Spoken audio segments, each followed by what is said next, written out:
جنگل میں شیر دو صورتوں میں حد سے زیادہ خطرناک ہو جاتا ہے۔ نمبر 1، جب اسے بھوک لگتی ہے تو وہ بہت خطرناک ہو جاتا ہے، اور دوسرا جب وہ بہت زیادہ زخمی ہو جاتا ہے۔ ان دو صورتوں میں شیر کچھ بھی کر سکتا ہے۔ وہ اپنے سے کئی گنا بڑے جانور کو اپنے سامنے ڈھیر کر دیتا ہے جب وہ بھوکا ہوتا ہے، اور جب وہ اپنے شکار سے زخم کھا کے پلٹتا ہے تو وہ زخم اسے طاقت بخشتا ہے، اسے اور خطرناک بنا دیتا ہے، اور پھر جب وہ حملہ کرتا ہے تو اپنے مد مقابل کو ڈھیر کر دیتا ہے۔ جانتے ہو دوستو، شیر ایسے کیوں کرتا ہے؟ کیونکہ اس کی منزل، اس کے گول کلیئر ہیں۔ شکار کرنا اس کا پیشن ہے۔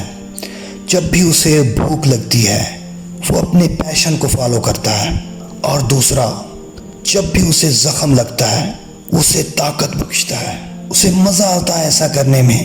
ایک انسان اپنی زندگی 40 سے 50 سال کام کرتے ہوئے گزارتا ہے، اور اسے اپنی زندگی کو خوشی، اطمینان، سکون کے ساتھ جی پانا تبھی پاسبل ہے جب وہ اپنے پیشن کو فالو کرے، اور اسے اپنی زندگی کو خوشی اور اطمینان، سکون کے ساتھ جی پانا تبھی پاسبل ہے جب وہ اپنے پیشن کو فالو کرے۔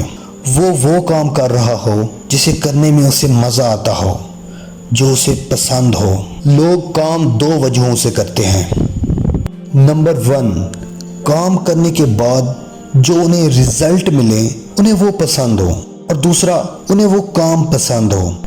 رزلٹ پسند آنا مطلب پیسوں کے لیے کام کرنا، مطلب مجبوری کے تحت کام کرنا، جبکہ کام کرنا پسند ہو یعنی کام کرنے میں مزہ آتا ہو، تمہیں وہ کام پسند ہو تو یہ تمہارا پیشن کہلاتا ہے۔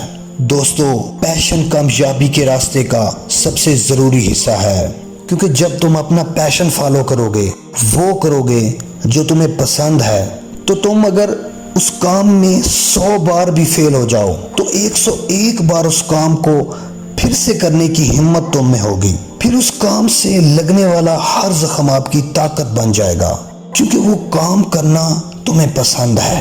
تم ہار نہیں مانو گے، پریشان نہیں ہوگے، گھبراؤ گے نہیں، بلکہ اس کام میں جیت آپ کی ہوگی۔ ہم میں سے ہر انسان خوش رہنا چاہتا ہے، کامیاب ہونا چاہتا ہے۔ میرا آپ لوگوں سے ایک سوال ہے، کیا بہت سارے پیسے کمانا کامیابی ہے؟ اگر یہ سوال آپ مجھ سے کریں تو میں اسے کامیابی نہیں سمجھتا۔ سب سے بڑی کامیابی اپنے آپ کو راضی کرنا ہے، اور تم اپنے آپ کو راضی تبھی کر سکتے ہو جب تم اپنی مانو، اپنے اندر کی آواز کو پہچانو، دل کی سنو۔ دوستو، یہی پیشن ہے اور یہی سچی کامیابی ہے۔ دوستو، اگر آپ کو یہ ویڈیو پسند آئی ہے تو میرے چینل کو ضرور سبسکرائب کرو، اور ساتھ ہی بیل آئیکن کو پریس کرو۔ آپ کی سماعتوں کا بہت بہت شکریہ۔ اپنی دعاؤں میں یاد رکھیے گا۔ اللہ حافظ۔